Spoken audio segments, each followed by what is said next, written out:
안녕하세요. 저는 이탈리아에서 유명 화가를 꿈꾸며 미대를 다니고 있는 알리시아라고 합니다. 오늘 여러분에게 하고자 하는 이야기는 지극히 개인적인 저의 이야기입니다. 제가 겪은 추악하고 더러운 인생의 어두운 부분이기도 하고 아마 요즘에는 많은 분이 알고 계실 한국이라는 나라에 대한 이야기이기도 합니다. 저는 한국이라는 나라를 잘 알지 못했습니다. 최근에야 많은 세계인이 드라마나 영화들 K-팝을 접하며 한국이라는 나라에 대해서 많이 알게 되었습니다. 저도 그들과 별 다를 바가 없었습니다. 그저 한국의 문화 콘텐츠만 즐기는 수준이었으니까요. 하지만 한국에 직접 방문을 하게 되면서 저는 한국과 사랑에 빠지게 되었습니다. 한국이라는 나라는 저에게 무수한 영감을 얻게 해주었습니다. 그림을 그리는 사람에게 많은 영감이 떠오르는 도시나 나라는 도저히 사랑하지 않을 수 없는 그런 부분들이 있거든요. 저는 어렸을 때부터 미술 쪽에 관심이 많아서 그쪽으로만 공부했습니다. 고등학생이 되었을 때는 이미 수준급의 실력을 갖추게 되었죠. 학교에서도 제가 미대를 진학해서 화가가 되는 것이 꿈이라는 사실을 알았습니다. 저는 제 꿈을 이루기 위해서 고등학교 때부터 대학교 석사 학위 과정에 지원했습니다. 그리고 다음에 진학하고자 하는 대학교에 제출할 포트폴리오를 준비했죠. 저에게는 클라라라는 절친이 있습니다. 이 친구는 한국 문화를 좋아한다는 공통점을 계기로 친해졌었는데 나중에는 둘도 없는 베스트 프렌드로 발전했죠. 심지어 이 친구는 저와 같이 미술에도 관심이 많은 친구였습니다. 그렇게 저의 고등학생 시절은 별다른 문제 없이 평범하게 지나가고 있었습니다. 제가 고등학교 5학년이 될 때까지는 분명히 그랬죠.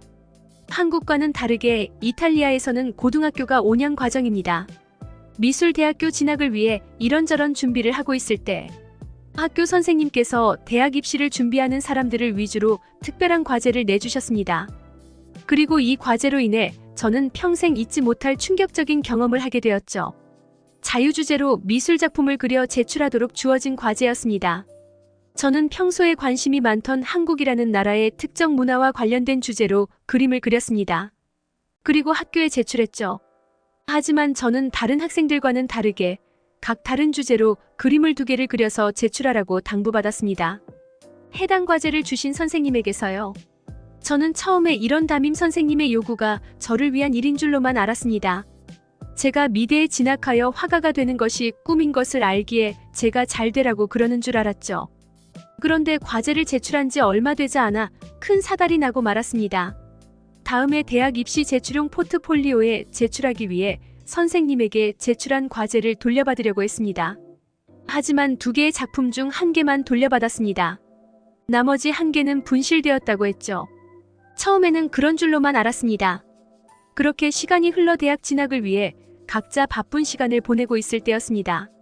저는 제가 원하는 미대에 지원했죠. 저와 제일 친한 친구인 클라라도 미대에 입학하기 위해 포트폴리오를 제출했다는 사실을 알게 되었습니다. 다른 친구들과 클라라가 입학 지원을 하게 된 대학교에 제출했다는 포트폴리오를 구경하고 있었죠. 대단하다는 친구들의 반응들이 보였습니다. 궁금해진 저도 근처에 다가갔습니다.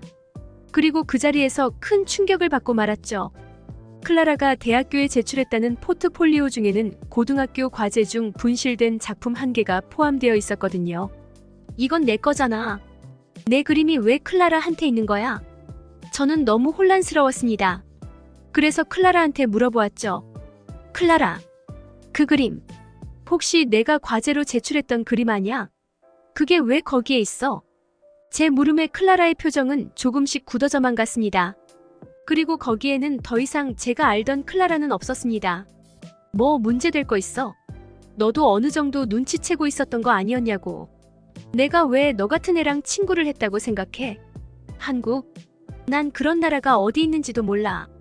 그냥 네가 좋아하는 것 같길래 나도 그런 척 해줬을 뿐이야.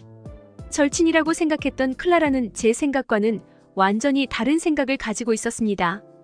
나를 이용하기 위해 그동안 연기를 했던 모양입니다. 갑자기 모골이 송연해지는 걸 느꼈습니다.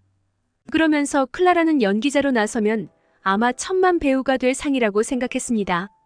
그게 아니면 나라는 인간은 눈치가 더럽게 없는 인간이던지. 너무나 어이가 없었지만 제가 이 자리에서 클라라에게 할 수 있는 일이라곤 머리채를 쥐어뜯는 일밖에는 없었습니다. 하지만 저는 그러기 싫었어요. 폭력이 근본적인 문제를 해결해주지 않는다는 사실을 잘 알고 있었기 때문입니다. 그래서 저는 생각했습니다. 어디서부터 잘못된 것인지, 내 그림이 왜 저 친구에게 넘어가게 된 것인지. 답은 간단했습니다. 저 그림은 고등학교 과제로 제출하게 된 그림이었으니까요. 당시 담당 선생님을 찾아갔습니다.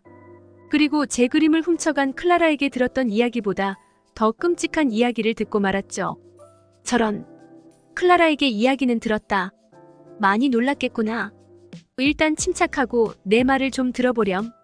아무래도 이번 일은 알리시아 네가 이해를 좀 해줘야겠구나. 너희들은 둘도 없는 절친이 아니었니? 그러니까 친구를 위해서라도. 그랬습니다. 이 선생님은 완전히 클라라의 편에 서 있었고 제 이야기는 귓등으로도 들으려 하지 않았죠. 그 그림은 분명 저의 그림이었고 저의 재산이었습니다. 이번 일은 분명히 저의 정당한 권리가 침해당했던 일이었지만 피해자인 저에게 참고 넘어가라고 하는 선생님이 미웠습니다. 선생님, 도대체 제가 왜 참아야 하죠? 그건 제 그림이라고요. 선생님이라면 누군가가 선생님의 재산을 훔쳐서 부당한 이득을 챙기는데 그냥 이해하고 넘어가시겠어요? 제 말에 선생님도 서서히 본색을 드러냈습니다. 알리시아, 그럼 같은 반 친구를 신고라도 하겠다는 거니?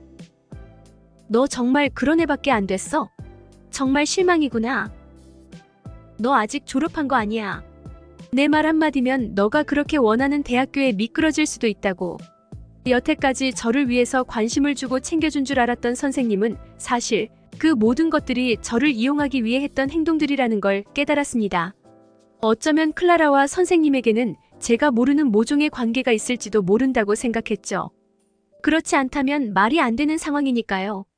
어떻게 이런 상황에서 저에게 그런 말들을 할 수 있을까요? 어쩌면 제가 너무 사람의 속을 모르고 눈치가 없었던 것인지도 몰랐습니다. 저는 그저 그 사람이 하는 말을 곧이곧대로 믿는 스타일이었으니까요.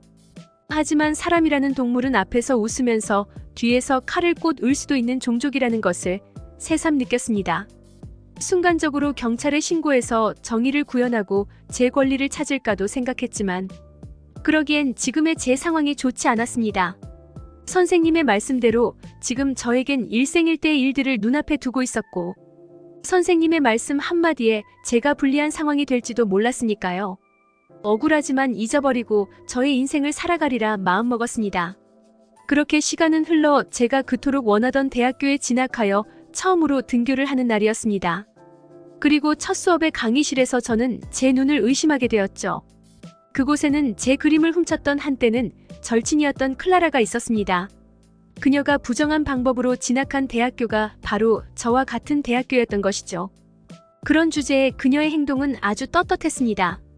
강의실 그 누구보다도 말이죠. 애써 신경 쓰지 않으려고 해봤지만 쉽지 않았습니다. 그녀의 일거수일투족이 신경이 쓰였죠. 저 친구의 얼굴만 봐도 목소리만 들어도 그때의 치욕적인 생각이 떠올랐습니다. 그리고 내 그림을 도둑맞은 분통함, 내 정당한 권리와 재산을 빼앗긴 억울함이 한꺼번에 몰려오는 느낌이었습니다. 그 당시에 이 일을 마무리 짓지 않고 지금까지 방치했던 저 스스로가 한심하다고 생각했습니다. 결국 저 스스로가 일을 이 지경으로 만들었다는 생각마저 들었죠. 피해자는 나인데 왜 내가 이토록 힘들고 괴로워야 하는 걸까? 그러던 어느 날 대학교 신입생들에게 참신한 과제를 줬습니다. 오직 신입생들에게만 주어지는 단 한 번의 특별한 과제였습니다. 자신이 이 대학교에 입학할 수 있었던 포트폴리오에 관해서 설명하고 발표하는 과제였죠. 이 과제에 대해서 알게 된 순간부터 제가 뭘 해야 하는지 깨달았습니다. 그동안 방치해왔던 저의 나태함에서 비롯된 업을 해결해야 할 시간이 다가오고 있다는 사실을 말이죠. 세상의 많은 일 중에는 저 스스로가 마무리를 짓지 않으면 안 되는 그런 일들이 있습니다. 그런 일들은 늘 저 스스로가 마무리를 지어야 더 이상 제가 피해를 보는 일이 없는 것이죠. 마침내 과제 발표 시간이 다가왔고 제 차례는 거의 마지막 순서였습니다. 클라라의 순서는 저보다도 뒷순서였죠. 클라라보다 제가 먼저 발표한다는 건 그건 나름대로 저에게 좋은 상황이었습니다. 발표는 시작됐고 한참의 시간이 흘러 제 순서가 되었습니다. 이 그림의 주제는 한국의 점입니다. 아마 많은 분이 이것이 무엇인지 잘 모르실 텐데요. 정이라는 것은 한국인들 사이에서 서로 배려하고 위해주는 감정 문화를 말합니다. 제가 정말 좋아하는 한국 문화죠. 그런데 사실 이것보다 제가 더 좋아하는 한국의 문화가 또 있습니다. 그건 바로 되로 주고 말로 받는다. 라는 말입니다. 저는 오늘 이 한국의 전통 구절을 바탕으로 고발하고자 합니다. 길면 길고 짧으면 짧은 저의 발표 시간이 끝났습니다. 저는 발표가 끝나는 동시에 클라라를 쳐다보았습니다. 처음에는 놀란 토끼 눈을 하던 클라라는 서서히 얼굴이 창백해져서 하얗게 변했습니다. 창백한 정도가 만약 드라큘라가 실제로 존재한다면 저런 안색이 아닐까 싶은 정도로 말이죠. 그리고 클라라는 결국 자신의 과제 발표를 해보지도 못한 채 강의실을 뛰쳐나가버리고 말았습니다. 제가 발표했던 내용은 클라라에게 도둑 맞은 그림에 대한 설명이었습니다. 그것은 저의 권리를 침해당하고도 그동안 방치했던 저의 업보를 마무리 짓는 행동이었습니다. 결국 이 일로 대학교 측에서는 클라라에게 이의를 제기했고 재시험을 치르게 되었습니다. 감독관이 있는 곳에서 그림을 그렸다고 합니다. 결과는 당연하게도 입학 취소. 이 문제는 경찰 조사에서 고등학교 담임 선생님에게까지 그 여파가 전달됐습니다. 선생님은 부정한 방법으로 특정 학생에 대한 특혜를 주었다는 이유로 자격 정지당하셨죠. 그 뒤로는 클라라를 본 적이 없습니다. 과연 클라라는 자신의 죄를 뉘우치고 있을까요? 아니면 자기 잘못을 들춘 저를 원망하고 있을까요? 뭐든 상관없었습니다. 저도 더는 당하고 살지만은 않을 테니까요.